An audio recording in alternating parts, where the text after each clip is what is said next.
Bismillahirrahmanirrahim. Assalamualaikum warahmatullahi wabarakatuh. Alhamdulillahirabbil alamin wa bihi nasta'inu wa ala umuri dunya waddin.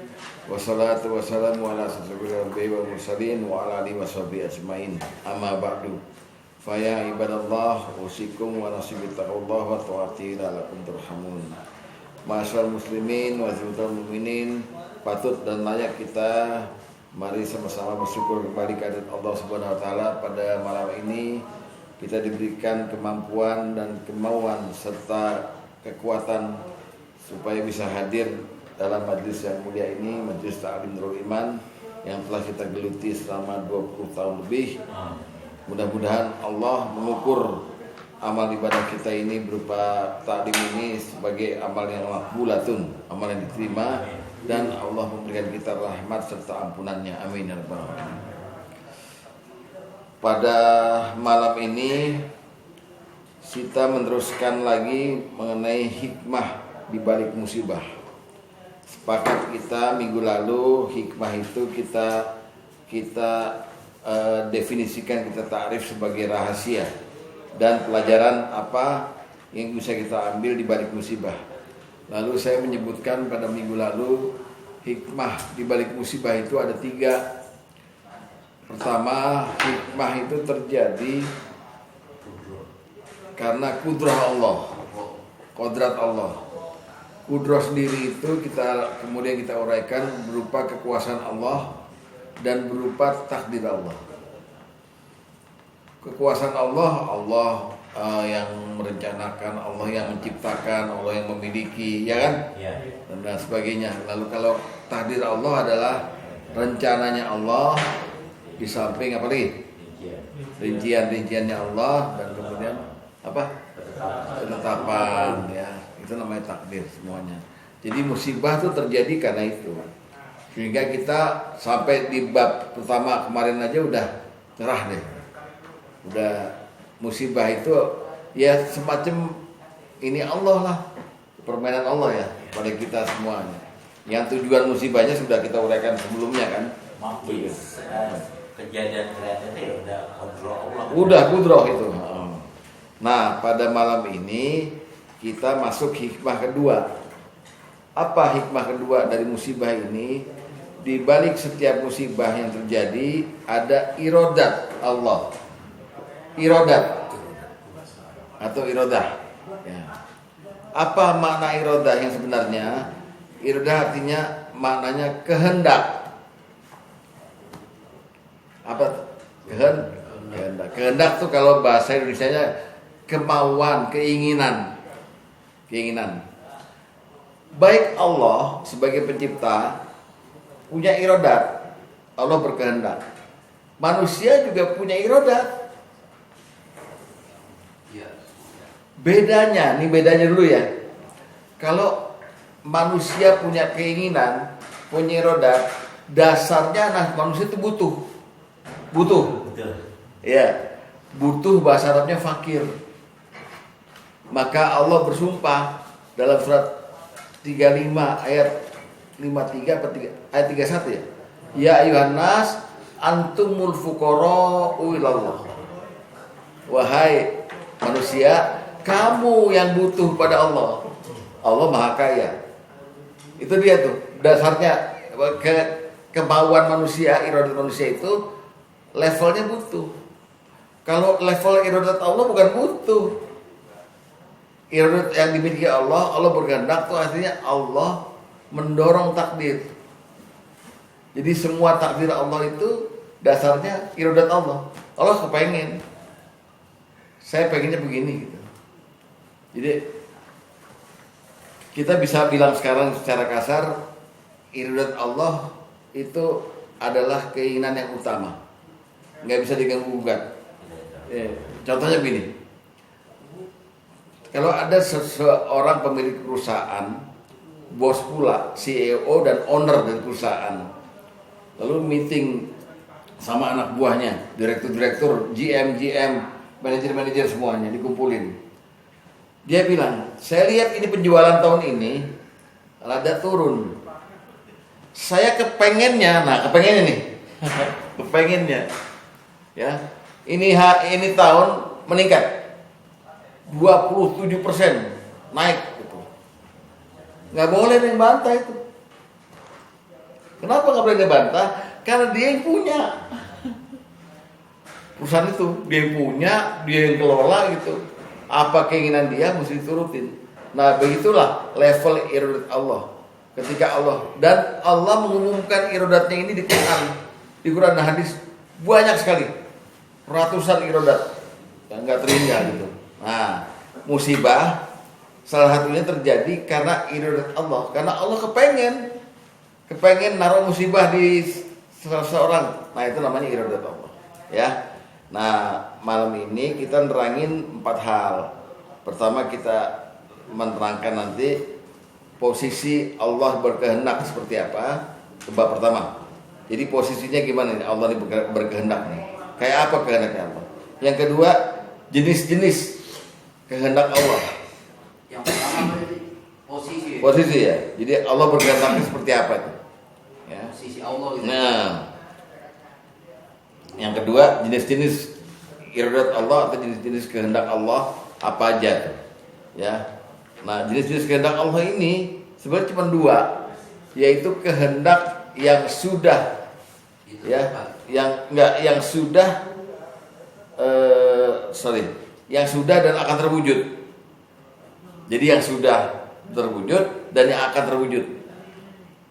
Yang kedua jenisnya adalah iradat atau kehendak Allah yang bisa terwujud bisa enggak, tapi Allah umumkan. Jadi ini kan hari ini kita ngomongin hikmah di balik musibah yang kedua, yaitu setiap musibah yang terjadi adalah perwujudan dari kehendak Allah. Allah berkehendak. Nah, ngomongin 4 hal. Yang pertama tadi adalah posisi Allah dalam kehendaknya. Ya, terus saya terangkan. Yang kedua, kita ngomongin jenis kehendak Allah. Jenis kehendak Allah. Jenisnya ada 2 kan? 1, kehendak yang sudah dan akan terwujud. Yang kedua, Bisa terwujud atau kehendak yang bisa terwujud, bisa tidak.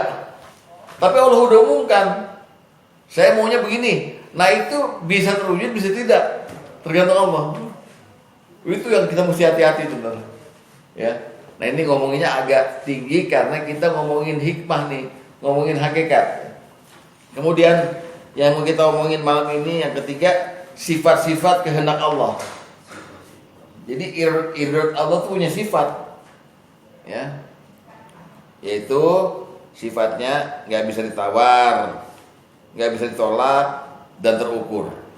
Ya, nanti. Nah, kalau udah punya mau, nggak bisa ditawar, nggak bisa ditolak dan terukur. Ya. Jadi apa kan? Yang mana? Gak boleh ditawar kan? Iya, nggak bisa ditawar, nggak bisa ditolak dan terukur. Terukur ya. Ya. bisa ditawar, Ya. bisa ditolak. Nggak bisa tolak.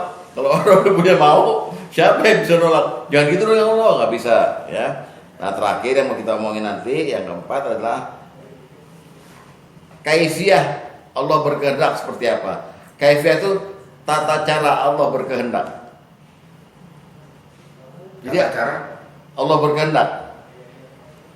Ada caranya, bukan kayak kita nafsu gitu, enggak. Ya. Baik, kita mulai dari pertama ya. Posisi Allah di dalam berkehendak atau berirodat, ya. Allah berkehendak.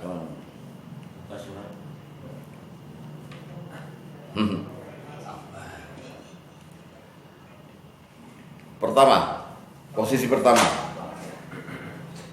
sebagai zat yang disembah, ya, Allah punya kehendak dan lalu Allah mewujudkan kehendak itu. Tahu tuh ngomongin gimana tuh? Jadi sebagai Tuhan, sebagai zat yang disembah, Allah punya kehendak dan Allah mewujudkan kehendaknya itu. Nah ini Bapak supaya lebih paham langsung buka ayatnya aja. Surat Al-Hajj ayat 18. Surat 22 ayat 18.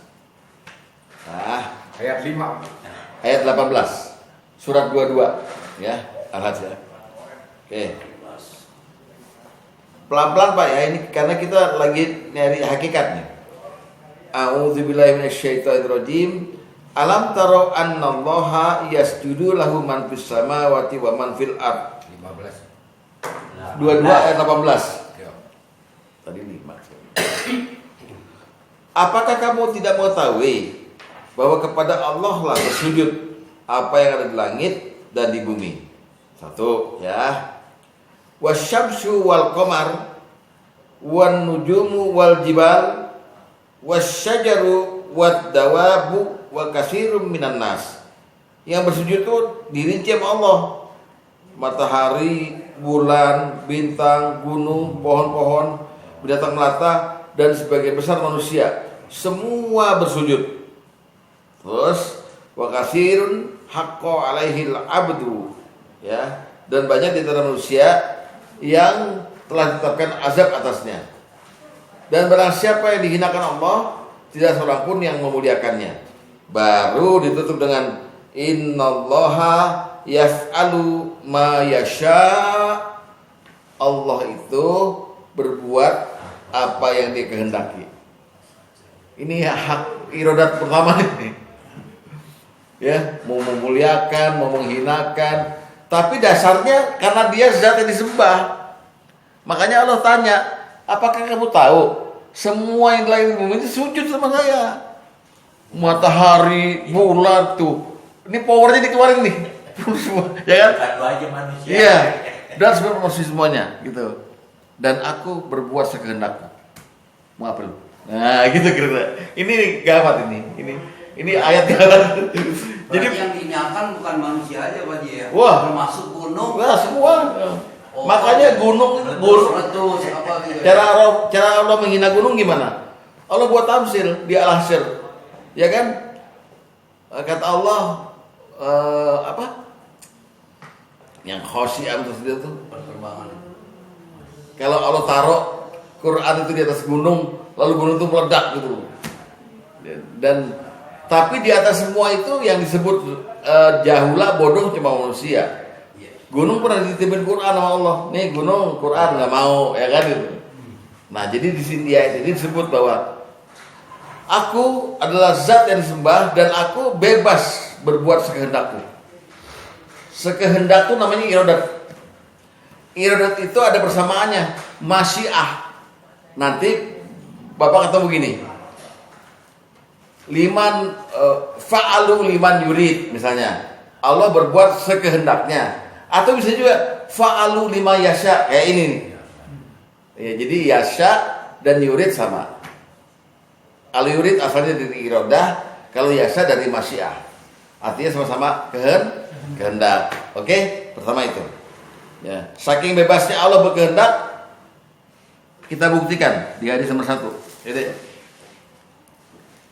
Rasulullah pernah ditanya nih sama orang, katanya kamu udah ke surga ya?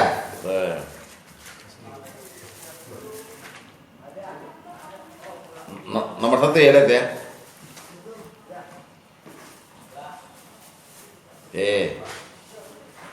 Dari Abu Hurairah dia berkata, ada seorang mendatangi Rasulullah SAW. Saya berkata, ya, manggilnya aja dulu nggak sopan nih. Hai Muhammad. Waduh, ada orang berani banget. Hai Muhammad, bukankah engkau telah melihat surga yang seluas langit dan bumi? Lihat baik-baik nih. Ini orangnya punya otak juga nih, nanyanya. Ya, lantas di manakah neraka? Jadi logika orang ini bilang gini nih. Kamu kan udah kesana ke surga waktu Mi'raj, udah ke surga. Ya, katanya surga seluas langit dan bumi. Jadi neraka di mana letaknya? Kalau surga udah menguasai semua tempat nih, neraka nggak ada. Rasulullah menjawab, lihat. Nabi SAW menjawab, bukankah kau telah melihat malam? Setelah malam itu ada, kemudian berlalu menjadi tidak ada. Yes, pagi, siang, sore kan? Lantas kemana malam itu pergi? Kata Rasulullah. Orang itu menjawab, Allah lebih mengetahui. Beliau bersabda, lihat, fa innallaha yaf'alu ma yasha, maka sungguh Allah berbuat apa yang dikehendaki. Allah mau taruh surga di mana, mau taruh neraka di mana. Nah, saking kehendaknya Allah itu mahal, penting. Gitu cara Rasulullah mengalahkan logika orang itu. Kalau lu bilang surga itu luas langit dan bumi, kan neraka nggak ada tempat dong. Di mana neraka? Dia jawab lagi, lu lihat malam kan? Abis nanti malam udah berlalu, kan ada pagi ada siang. Malamnya kemana? Ya cuma Allah yang tahu. Nah itu dia, Allah berkehendak ngapa-ngapain aja gitu terhadap ciptaannya. Oke, paham? Ini namanya irodat ya. Hah? Ini tinggi nih. Bukan, ini ilmu tinggi. Kalau nggak perhatiin udah tidur aja. Itu yang kedua ya. Yang pertama ya, Allah sebagai yang disembah, dia punya kehendak. Sekarang yang kedua, posisi Allah yang kedua, sebagai pencipta, Allah berkuasa melaksanakan kehendaknya. Sebagai pencipta, Allah berkuasa melaksanakan kehendaknya. Allah mampu, mau kehendak apa, mampu dilaksanakan oleh Allah sendiri. Nah itu posisi Allah yang kedua. Yang pertama kan itu sebagai zat yang disembah, al-ma'bud. Sekarang sebagai pencipta, ya Allah berkuasa melaksanakan kehendaknya. Beliau mau ngapain bisa dilaksanakan, diwujudkan. Surat 85 ayat 13 sampai ayat 16. Surat 85 Surat 85 ayat 13 sampai 16. Buruj. Ya, saya bacakan ya. A'udzubillahi minasyaitonirrajim. Innahu huwa yubdi'u wa yu'id. Sesungguhnya dia Allah yang menciptakan makhluk dari permulaan dan menghidupkannya kembali. 14. Wa huwal ghafurul wadud. Dialah yang Maha Pengampun lagi Maha Pengasih. Zul arsyil majid. Dia yang memiliki arsy yang maha mulia. Fa'alul lima yurid. Maha kuasa berbuat apa yang dikehendakinya. Irodat yang kedua nih. Yang pertama tadi fa'alul lima yasha, ini fa'alul lima yurid. Ya. Jadi sebagai pencipta, Allah declare dirinya itu berkuasa melakukan apa yang dikehendakinya. Yurid berasal dari kata-kata irodat. Kalau yasha dari masyiah. Masyiah itu artinya kehendak. Oke? Masyiah.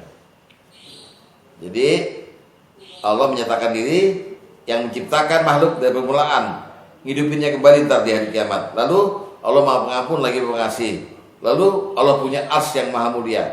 Lalu Allah tutup fa'alul lima yurid. Allah punya kuasa berbuat apa yang dikehendakinya. Tuh. Ini semua deklarasi Allah ya. Tuh. Sekarang kita berangkat ke contoh-contoh dulu yang kedua nih. Apa yang dimaksud dengan fa'alul lima yurid? Maha kuasa berbuat apa yang dikehendakinya. Pertama, Allah bisa menciptakan apa yang dia kehendaki. Misalnya gini, saya mau menciptakan makhluk model begini, Allah bisa. Nah, ya, lihat An-Nur 45.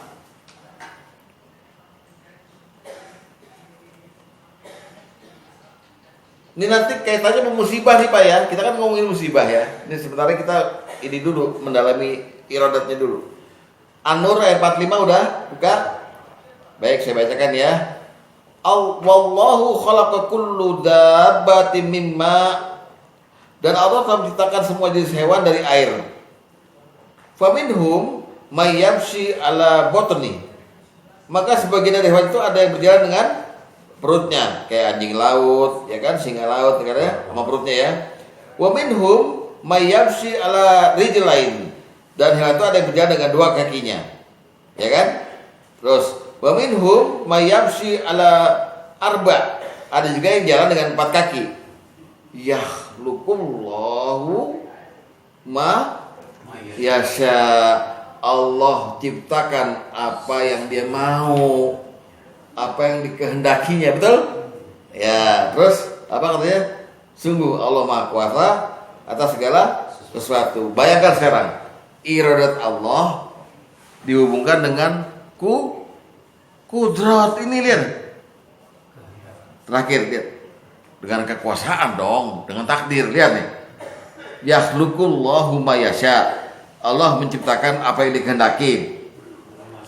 Terus innallaha ala kulli syai'in qadir. Padahal innallaha ala kulli syai'in qadir itu apa? Takdir, kudrat. Jadi iradat melahirkan kudrat. Nah, udah mulai pusing ya. Ya. Bayangkan tuh, untuk sebuah musibah nanti Allah menyertakan unsur kudrat dan iradah. Dari sini kelihatan yakhluqu may yasha. Yakhluqullahu may yasha. Allah ciptakan apa yang Dia kehendaki, iradat.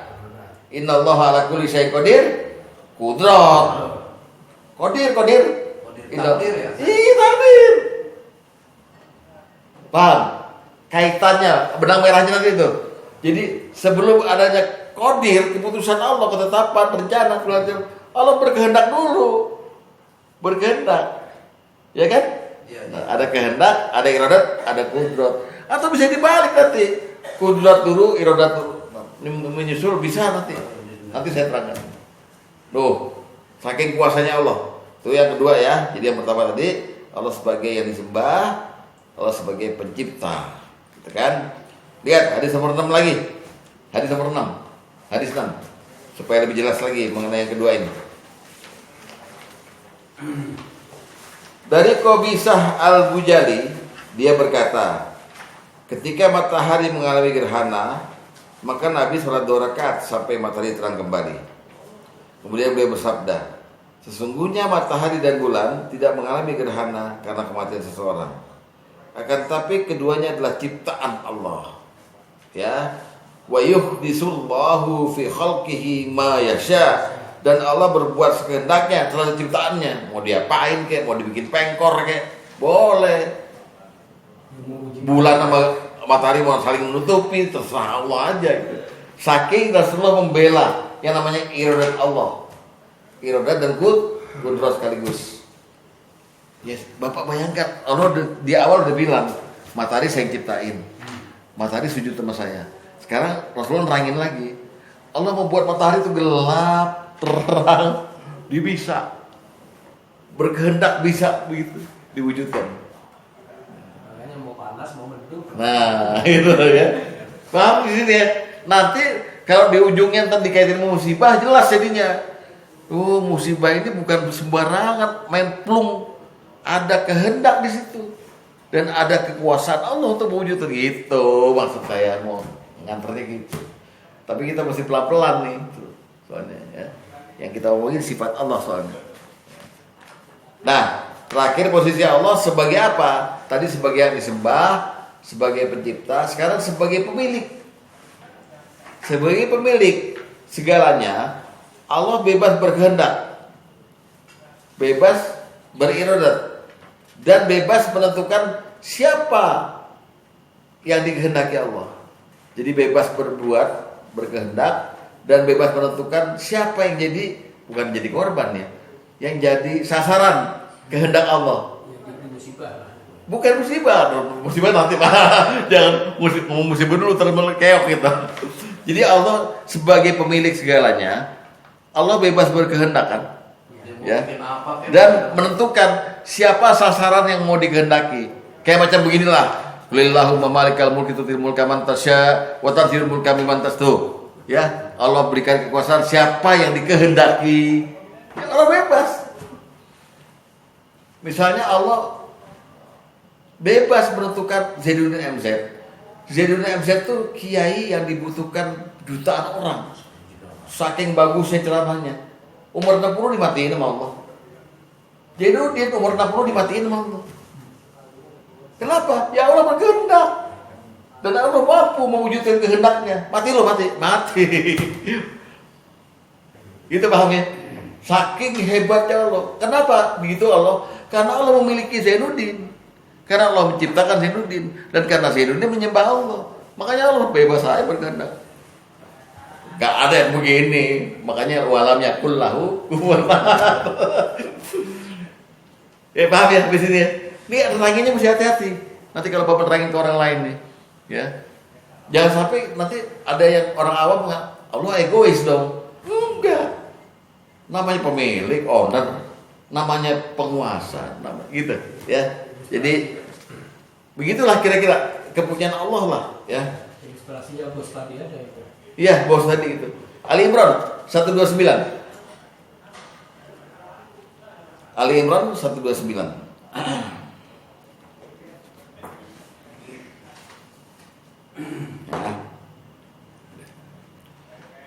Walillahi ma fis samawati wa ma fil ard. Dan milik Allah lah. Milik Allah ya, kepunyaan Allah. Apa yang di langit dan yang di bumi. Nah, baru nih Allah kemudian melancarkan apa sifatnya kudrat dan irodatnya. Yaghfiru lima yasha. Yaghfiru kudrat apa irodat? Yaghfiru mengampuni, kudrat. Lima yasha? Kehendak. Hah? Kehendak. Iya, kehendak atau irodat kan. Jadi langsung Allah umumin sebagai pemilik, saya punya kekuasaan, saya punya kehendak. Saya punya kekuasaan, saya punya kehendak. Ya kan? Ini ya, walillahi dan milik Allah lah segala di langit bumi. Yaghfiru lima yasha, Allah ampuni siapa yang Allah kehendaki. Terus Allah azab siapa yang Allah kehendaki. Wallahu ghafurur rahim, Allah punya sifat Maha Pengampun lagi Maha Penyayang. Dari sini baru Bapak nanti mau saya tanya nih, ya. Bapak pernah dengar nggak hukuman orang yang meninggalkan sholat? Orang nih nggak ada uzur, nggak ada apa, toto dia ninggalin sholat aja. Hah? Banyak hadisnya kan hukumannya. Tapi Rasulullah nerangin nih, Allah sebagai pemilik, sebagai Tuhan, kalau ada orang yang nggak sholat gitu, ya Allah cuman gini, kalau ada orang yang sholat melaksanakan dengan baik, saya janjikan surga. Ya nggak sholat, ya kata Rasulullah, Allah nggak janjikan surga, tapi Allah berhak mengampuni dia atau menyiksa dia di neraka. Saking kehendaknya itu absolut, kehendaknya dan kudratnya juga absolut. Lihat hadis nomor kedua. Dua. Ini ada unsur sahinya. Kemarin gue banjir. Dari Ubadah bin Samit, dia berkata, aku mendengar Rasulullah SAW bersabda, Allah Azza wa Jalla telah mewajibkan salat lima waktu atas hambanya. Barang siapa melaksanakannya dan tidak meninggalkannya satupun darinya karena meremehkan kewajibannya, niscaya baginya janji Allah untuk masuk ke dalam surga.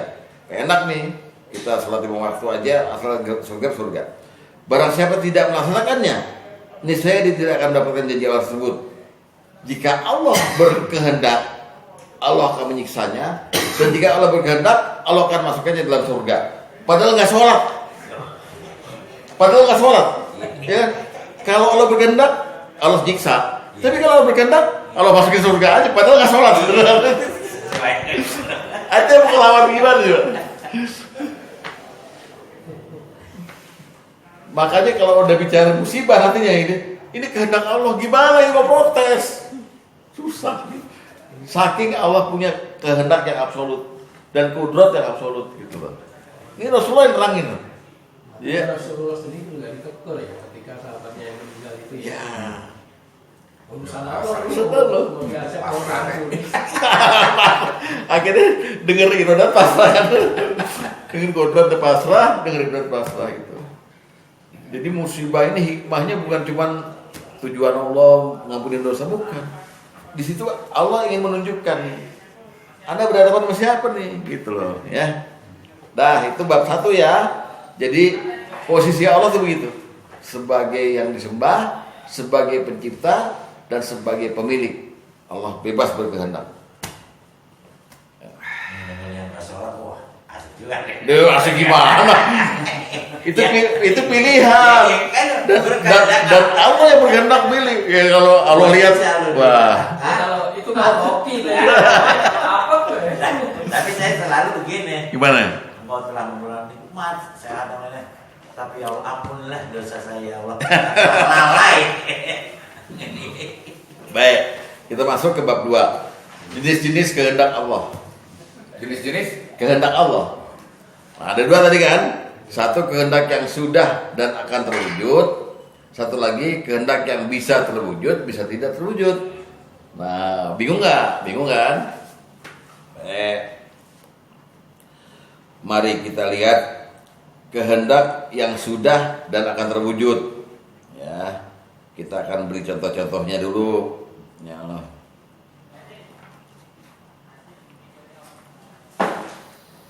Misalnya, Allah berkehendak memberikan hikmah. Hikmah itu pemahaman agama. Ya, kan mayasya kan? Ya kan? Yuktil hikmata mayasya. Allah beri hikmah pada siapa yang dikehendaki. Kehendak Allah berikan hikmah dan Allah sasarannya oleh menentukan juga sesuai kehendaknya siapa. Jadi dalam satu majelis ini, taklim ini, kalau Allah berkehendak cuma memberikan pemahaman pada Ustaz Luli, iya yang ngerti cuma beliau. Pak Sugeng enggak. Mau diangguk-anggukin juga enggak ngerti. Kecuali kalau Allah bilang, satu majelis ini saya kasih pemahaman semua. Jadi itu barang. Gitu ya. Ya. Oke, itu pertama gitu. Nah, jadi kita lihat dulu ayatnya. Al-Baqarah 269. Al-Baqarah 269. 229. 269. Ya. 269. Ya. Khotibnya tadi ini. Ya. Di sana Arkom. Arkom ya.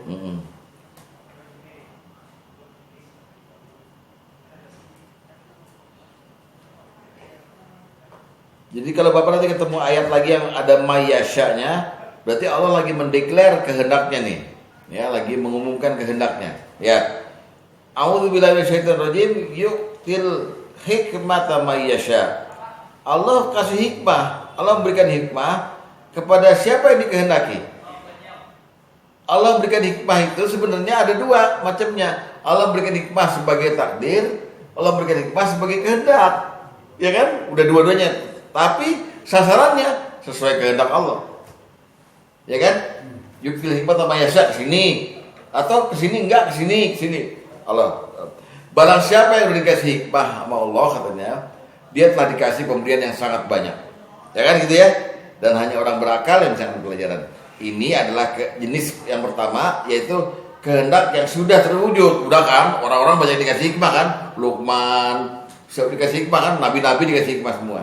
Ada yang nanti akan terwujud. Kita barangkali dikasih hikmah, betul? Amin. Ya kan? Namanya kehendak yang sudah dan akan terwujud. Nah, Rasulullah untuk mewujudkan ini, hikmah ini, orang dapat hikmah, dia pertama berdoa kepada Allah. Dia memeluk sahabatnya yang namanya Ibnu Abbas.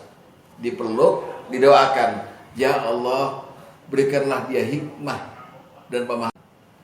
Kata Rasulullah. Berarti Rasulullah pun tahu bahwa hikmah itu hanya diberikan pada siapa yang Allah kehendaki.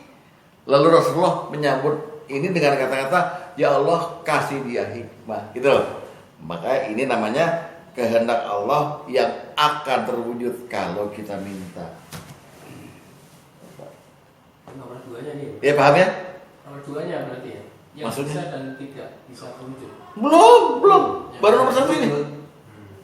Ya. Jadi contohnya ini, yuktil hikmata mayasya. Allah berikan hikmah. Allah berikan hikmah mengandung dua, mengandung takdir, mengandung kehendak Allah kan. Mayasya, Allah berkehendak lagi. Siapa yang saya kasih hikmah? Enggak semua orang dikasih hikmah. Emang enggak semua dikasih, sama dengan orang naik haji, enggak semua mabrur, enggak semua. Karena Allah kasih pemahaman terhadap sesuatu itu khusus. Ada yang orang ngerti di sini, terpulang Hilang. ditanya ke bininya, tadi ngomong apa di pengajian? Apa ya tadi ya? Gue ngopi, yang jelas gue ngopi gitu. Saking ini mayasya kehendak Allah. Gitu ya. Lihat hadis nomor 5. Hadis nomor 5. Ini prakteknya Rasulullah untuk menangkap kehendak Allah soal hikmah. Ya. Dari Ikrimah dari Ibnu Abbas, dia berkata, Rasulullah SAW memelukku, ya, meluk Ibnu Abbas sambil berdoa, Allahumma 'allamhul hikmah. Ya, wa ta'wilal kitab, ya Allah ajarkan dia hikmah dan takwil Al-Qur'an. Keijabah, sehingga Ibnu Abbas itu menurut sahabat Nabi yang bisa menafsirkan Quran. Ya kan? Bapak kalau beli tafsirnya Ibnu Katsir itu ngambil Ibnu Abbas semua. Hadis Ibnu Abbas ya kan? Oh, ayat ini maksudnya gini gitu loh. Ya. Itu satu. Jadi yang paling penting untuk kita sekarang, kita tangkap kehendak Allah untuk memberikan hikmah pada siapa yang dia kehendaki. Kita kan pengen hikmah, Pak. Pengen hikmah. Jadi bisa tahu, mengerti apa di balik sesuatu, rahasianya, ilmunya kayak begini gitu. Ya semua Bapak dikasih lah, insya Allah. Amin. Amin. Dikasih hikmah. Dan itu kehendak yang sudah terwujud dulu dan yang akan terwujud sampai hari kiamat. Hikmah itu. Nomor 2, kehendak Allah yang sudah dan akan terwujud yang kedua adalah Allah berkehendak membersihkan orang tertentu. Membersihkan itu artinya gini loh, menghabisi dosanya, diampunin, terus disucikan orangnya, jiwanya disucikan. Tuh, ya. Allah berkehendak Membersihkan. Saya tanya Bapak dulu nih, Bapak pengen nggak dibersihin sama Allah? Hah? Mau nggak dibersihin sama Allah? Mau dibersihin.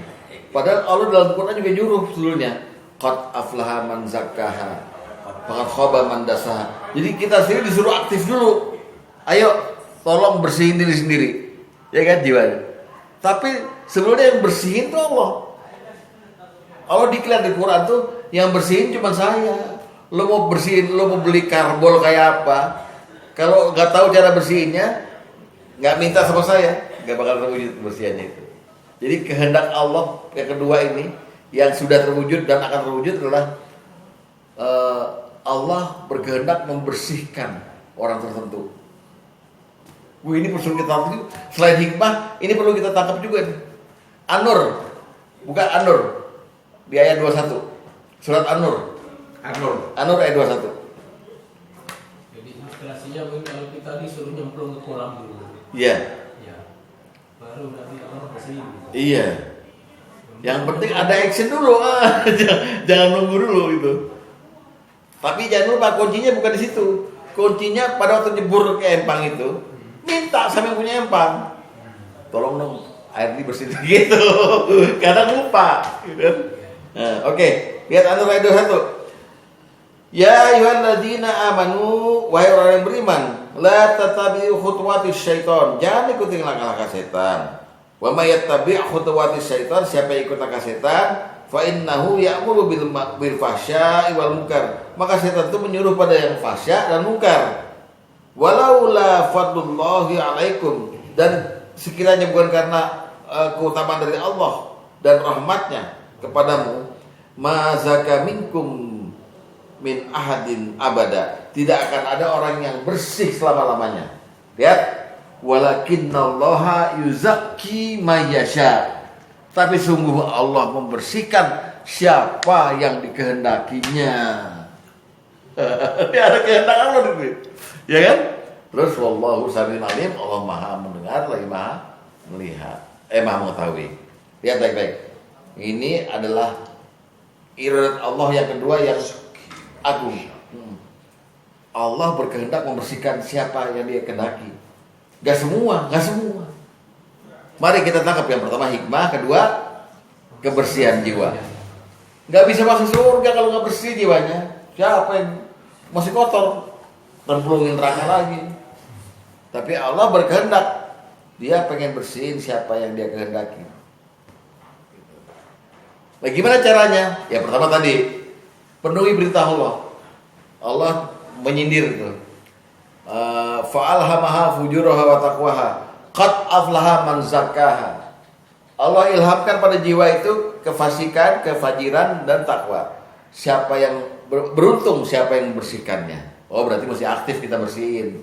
Nah, lagi aktif bersihin itu, udah ada alatnya kita bersihin. Kita juga disuruh merapalkan doa minta kebersihan jiwa. Ya Allah bersihkan gitu. Ya, doanya ada di hadis nomor 3. Doanya, ya. Lihat. Apa isi doanya? Rasulullah pernah membaca ini. Allahumma inni a'udzubika minal ajzi wal kasali wal junud wal jubni wal bukhli, terus wal harami wa adzabil qabr. Ya Allah, kau berlindung padamu dari kelemahan, kemalasan, ketakutan, sifat bakhil, kegunaan dan siksa kubur. Nah, ini di sini nih intinya. Allahumma ati nafsi taqwaha. Ya Allah, berikanlah ketakwaan kepada jiwaku. Lihat. Wa zakkaha anta. Bersihkanlah dia. Ya, wa zakkaha, dan bersihkanlah dia. Anta khairu man zakkaha. Sungguh engkau sebaik-baik zat yang membersihkan jiwa itu. Engkau lah yang menguasainya dan menjaganya. Jadi kita minta, ini ada kalimat dari Rasulullah, minta supaya kita masuk dalam kehendak Allah yang dibersihkan jiwanya sesuai kehendak Allah. Oke, mudah-mudahan dapat, amin. Bersihkanlah biyanya siapa ya? Hati. Oh, hatinya. Iya, lihat dong dari awal nih. Allahumma ati nafsi taqwaha. Jiwa diri atau hati. Ya Allah, berikanlah ketakwaan pada jiwa. Ya, jiwaku nih. Wa zakkaha, dan bersihkanlah itu jiwa yang tadi yang, ya kan? Bersihkanlah jiwanya. Terus anta khairun man zakkaha. Engkau sebaik-baik zat yang membersihkan jiwa itu. Jadi kuncinya di Allah semua kan. Allah umumkan, Allah yang membersihkan. Lalu ini doanya. Oke? Doa yang begini Pak, biar hatinya ikhlas kalau beribadah ya. Gitu.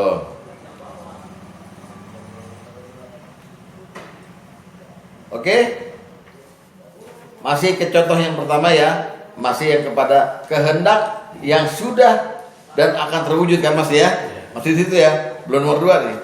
Sekarang kita ke contoh yang ketiga. Allah berkehendak juga dan sudah terwujud dan akan terwujud, memudahkan hamba-hambanya beribadah. Itu kehendak Allah yang umum tuh. Nih, Bapak sering dengar nih. Yuridullahu bikumul yusra wala yuridu bikumul usra. Allah berkehendak memudahkan kamu dan Allah tidak berkehendak menyulitkan kamu. Itu kehendak yang agung tuh. Jadi kita nih di ibadah itu jangan takaluf, jangan membawa diri mesti begini enggak. Yang mudah. Itu kehendak Allah supaya hambanya itu senang kalau beribadah. Senang enggak nyurang gitu boleh. Tapi ikhlas ibadahnya, sholatnya, zakatnya, puasanya, hajinya tuh ya senang gitu. Maka ada satu kehendak Allah, yuridullahu bikumul yusra wala yuridu bikumul usra. Ada di Al-Baqarah ayat 185 bagian akhir. Al-Baqarah 185 bagian akhir. Ya.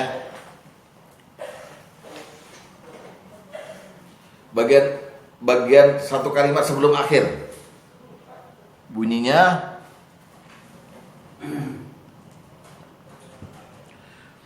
yuridullahu bikumul yusra. Allah menghendaki kemudahan bagimu. Wala yuridu bikumul usra. Dan Allah tidak menghendaki kesukaran bagimu. Ini 185 Pak Tom? Ayat akhir. Iya. Di ayat hampir terakhir Pak. Hampir terakhir. Bunyinya yuridullahu bikumul yusra wala yuridu bikumul usra. Allah berkehendak memudahkan kamu dan Allah tidak ingin atau tidak berkehendak menyulitkan kamu. Dalam hal apa? Dalam hal ibadah. Jadi Bapak sekarang udah paham ya bahwa kalimat itu adalah iradatnya Allah, kehendaknya Allah terhadap hamba-hambanya. Allah berkehendak.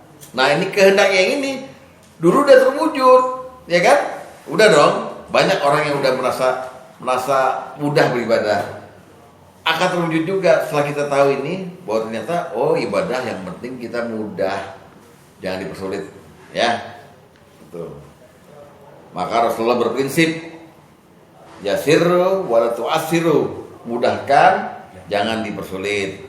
Wa basyiru, dan berikan kabar gembira, wala tunafiru, jangan kau membuat orang lari daripamu. Jadi kalau orang dakwah itu jangan nakut-nakutin, biasa aja. Ya, lihat hadis nomor 8. Hadis nomor 8, lihat. Kehendak Allah memudahkan beribadah, akhirnya melahirkan prinsip Rasulullah. Seperti itu, lihat.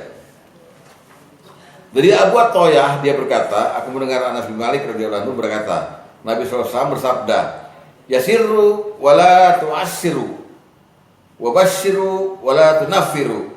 Mudahkan dan janganlah kalian mempersulit. Berikanlah kabar gembira dan janganlah kalian membuat mereka lari. Itu adalah dari kehendak Allah. Allah hendak memudahkan orang beribadah. Allah nggak pernah membuat orang beribadah menjadi sulit, ya Pak ya. Jadi kalau bapak-bapak berdakwah soal fikih, jangan bikin orang lari, rumit amat agama ini, nggak usah, tenang aja, santai. Karena Allah sendiri berkehendak kita gampang beribadah, oke? Nah, contoh keempat dari yang itu, yang kehendak Allah yang apa? Yang sudah terwujud dan akan terwujud adalah contoh keempat. Allah berkehendak memasukkan hambanya ke surga. Itu kehendak Allah mutlak. Gak ada yang bisa melawan. Ya, lihat surat Al-Hajj ayat 14. Surat Al-Hajj ayat 14.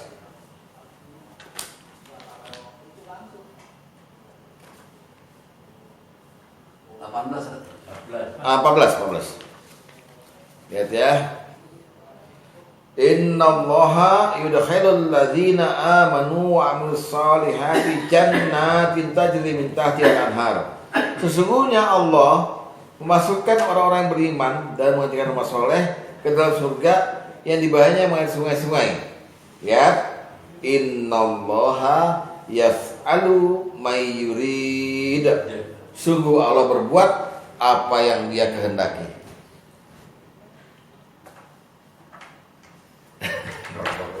Kenapa? Udah bosan ya? Patah udah bosan. Kenapa? Patah udah bosan. Ya kagak lah. Udah bosan. Udah. Bosan. Enggak. Ya, absolut banget. Ya gimana? Lagi show of force, Allah lagi memamerkan kekuasaan, ya kan? Nah itu ya, jadi itu kehendak yang sudah tuh masih gini. Karena ada beberapa orang yang udah masuk surga sekarang. Amin. Sudah, Nabi Idris, Rasulullah pernah mampir, ya, Jibril juga suruh mampir. Pokoknya udah ada yang masuk surga. Kehendak Allah kan. Dan akan ya kita ini, amin. Iya, dikehendaki Allah masuk surga.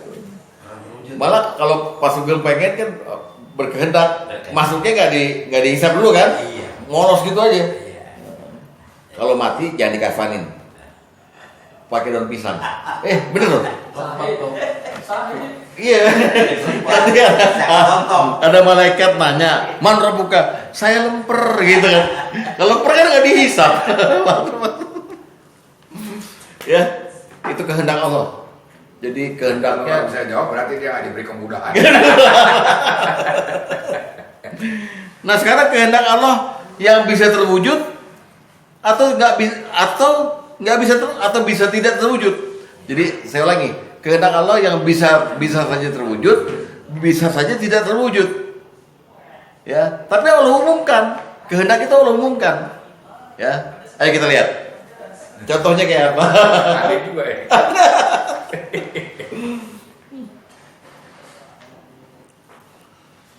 Oke. Contoh pertama, Allah berkehendak menjadikan manusia itu satu umat. Muslim aja semua. Ya, muslim aja semua. Pertama tuh ya. Lihat baik-baik. Coba surat An-Nahl 93.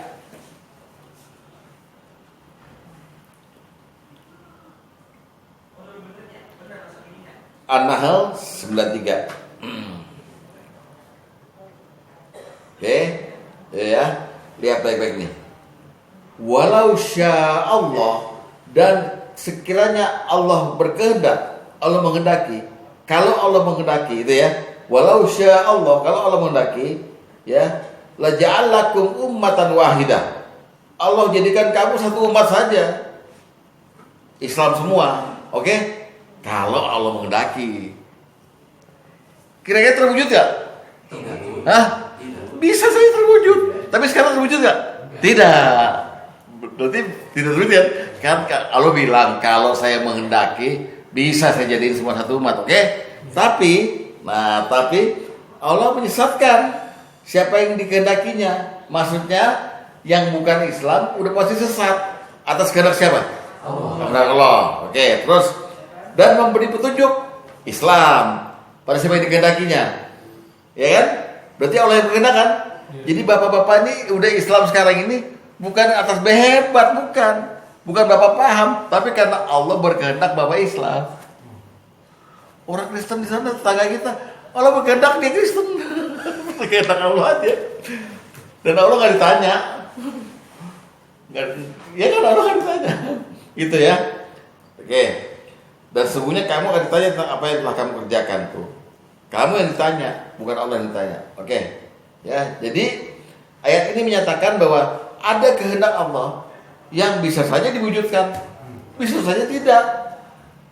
Karena kenapa? Karena kehendak Allah yang tadi, yang Allah bilang, saya mau jadiin satu umat, bisa saja gitu. Berbenturan dengan kehendak Allah yang lain, yaitu Allah menyesatkan sebagian, Allah berpetunjuk sebagian. Ya udah, Allah sendiri yang punya kehendak, dia pilih kehendaknya yang mana aja setelah itu. Tadinya Allah berkehendak semuanya Islam, tapi saya juga punya kehendak nyesatin dia. Ya udah nggak semua Islam, jadi gitu aja. Sama kayak gini kali kan. Itu ya Pak Tom bilang absolut itu. Masa satu keluarga nih Kristen. Salah satunya Allah berkehendak dia keluar dari Kristen. Diberi petunjuk. Yang lain disesatkan. Nah, lihat hadis nomor 4. Hadis nomor 4. Dari ayat itu kita lihat hadis nomor 4. Syukuri Pak, keadaan Bapak sekarang syukurin. Lihat baik-baik. Kata Rasulullah, qad aflaha, sungguh beruntung man hudiya ilal Islam, orang yang diberi petunjuk dalam Islam, ya kan? Terus warzikal kafafa, diberi rezeki yang cukup dan qanaah dengan pemberian Allah tersebut. Itu yang pertama. Hudiya ilal Islam. Sungguh kita ini jadi beruntung karena Allah memberikan berkehendak memberikan kita petunjuk Islam. Udah beruntung loh. Udah satu step kita dibanding orang-orang lainnya. Dan kalau kita lihat secara global, penduduk bumi 7,8 miliar. Islamnya 1,5 miliar. Sedikit kan yang diberi petunjuk. Kebanyakan yang disesatkan. Kita masuk yang mana? Yang diberi petunjuk. Sedikit. Padahal Allah bilang, kalau saya mau, semua saya beri petunjuk. Saya jadiin Islam satu umat. Jadi kita ini lihat hadis ini, kita beruntung. Amin. Nah, itu kehendak pertama. Kehendak kedua, Allah sekiranya Allah berkehendak, Allah mau, Allah musnahkan semua manusia, ya, Allah ganti dengan yang lain. Sama lah kita nih anak kecil yang punya mainannya mobil-mobilan gitu, banyak kita kumpulin gitu, bosan kita.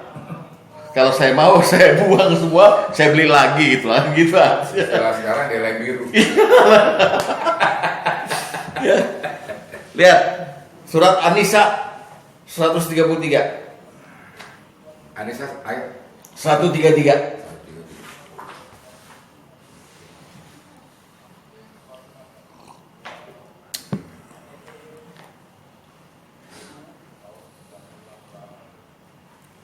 A'udzubillahi minasyaitonir rajim. Iyasya yushibukum ayyuhan nas.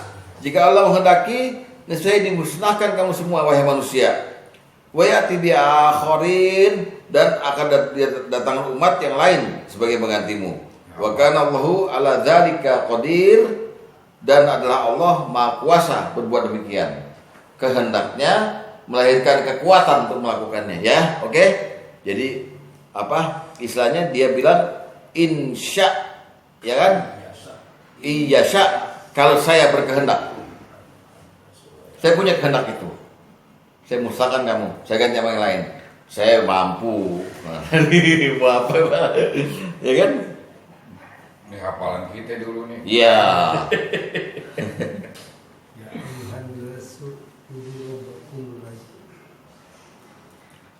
Tapi ingat, ayat ini jangan Bapak anggap sebagai Allah lagi marah sama satu kaum. Kadang-kadang Allah tuh begini loh. Saya itu sebagai Tuhan, kata Allah gitu ya, sebagai Tuhan. Saya itu paling sayang sama orang yang minta ampun sama saya. Bertobat sama saya. Bertobat sama saya. Artinya merintih-rintih minta ampun itu, saya paling senang. Maka langsung saya kasih ampunan. Maka ketika nanti satu saat, kata Rasulullah, di bumi ini gak ada yang berbuat dosa lagi, Allah musnahkan. Dia orang-orang baik dimusnahkan semua, diganti sama orang yang berdosa. Mereka minta ampun, Allah ampunin. Itu aja mainannya Allah. What a game, man. What a game. Lihat hadis nomor 7. Jadi musnahkan itu gak selalu negatif. Hadis nomor 7, lihat. 7. Dari Abu Hurairah dia berkata, Rasulullah SAW bersabda, demi zat yang jiwaku ada di tangannya, seandainya tidak ada lagi dari kalian yang berbuat dosa, niscaya Allah akan memusnahkan kalian. Setelah itu Allah akan mengganti kalian dengan umat yang melakukan perbuatan dosa. Kemudian mereka akan memohon ampunan pada Allah dan Allah pun pasti mengampuni mereka. Apa ini? Ngapain Allah? Iseng amat. Ya, jadi memusnahkan bukan berarti negatif, bisa positif gitu lah kira-kira ya. Terus kehendak yang ketiga, ya. Kalau Allah punya kehendak menjadikan semua orang beriman. Kalau tadi semua orang satu umat Islam aja, semua orang beriman. Ya, lihat surat Yunus ayat 99.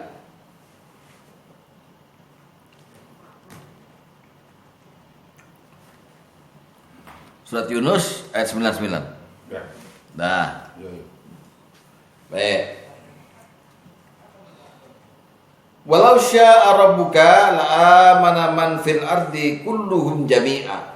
Dan jika Allah Tuhanmu menghendaki, tentulah beriman semua orang yang di muka bumi seluruhnya. Tapi Allah bilang ini, afa anta tukrihun nasa? Apa kamu hendak memaksa manusia hatta yakunul mu'minin, supaya mereka jadi orang beriman semuanya? Enggak bisa.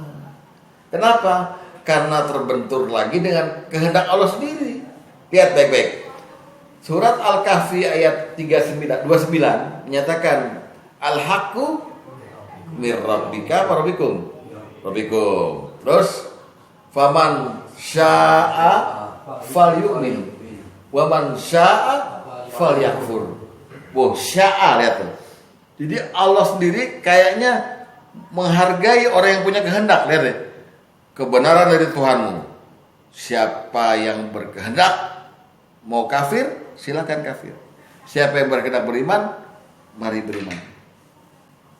Jadi ini kehendak lawan kehendak nih. Gitu. Jadi bisa saja Allah punya kehendak yang bisa terwujud semua orang beriman. Tapi Allah bilang, saya nggak maksa.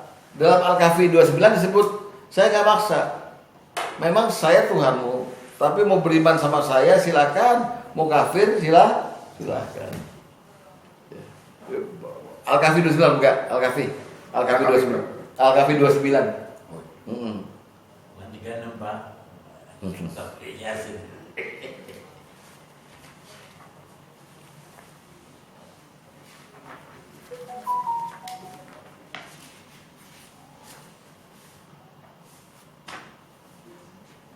Ya kan? Pak Ustadz dibaca Pak Ustadz. Al-Haqqu. Wa qulil haqqu min Betul rabbikum. ya.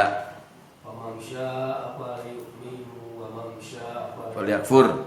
Nah, sampai situ aja Pak Ustadz. Wa qulil haqqu min rabbikum, dan katakanlah al-haqqu min rabbikum. Kebenaran datang dari Tuhan kamu, Tuhan kalian. Tuh. Faman syaa'a falyu'min. siapa yang berkehendak, nah, jadi Allah kayak nularin kehendak ini. Berkehendak maka dia berimanlah.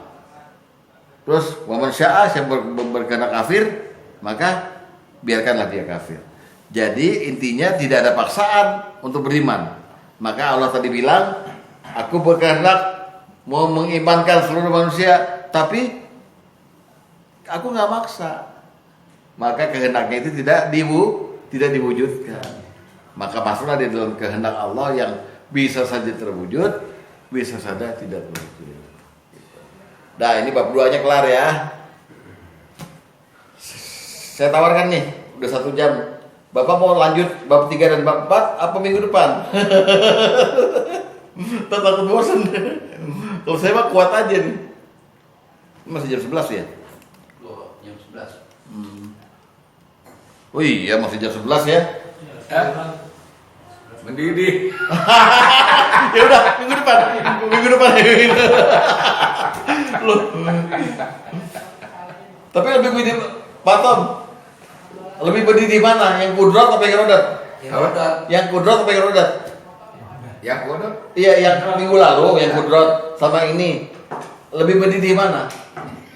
Jauh lah ini dong. Oh, ini. Udah buat teknis masih di ruangan teknis, bukannya di ruangan yang namanya absolut. Jadi dulu ada pepatah dari Gurindam 12 karangan Raja Ali Haji. Pinggan tak retak, nasi tak dingin. Tuhan tak hendak, kami tak ingin. Itu kehendak loh. Jadi gitu. Jadi kita mesti menyesuaikan diri dengan kehendak Allah gitu loh. Kalau mau kemana? Ya udah saya ikutin gitu. Tapi susah yang begitu. Susah begitu. Karena iradat berkaitan erat dengan kudrat, dengan kekuasaan dan takdir Allah. Kan kalau zaman Nabi Lut itu kan kehendak apa bukan? Yang mana? Zaman Nabi Lut yang dibalikin bumi itu begitu. Nah. Itu kehendak atau Pertanyaan bagus. Sebetulnya itu akan digarap di kaifiyah. Karena kaifiyah nanti akan ngomongin begini. Ada 4 macam. Pertama, kehendak dulu baru takdir.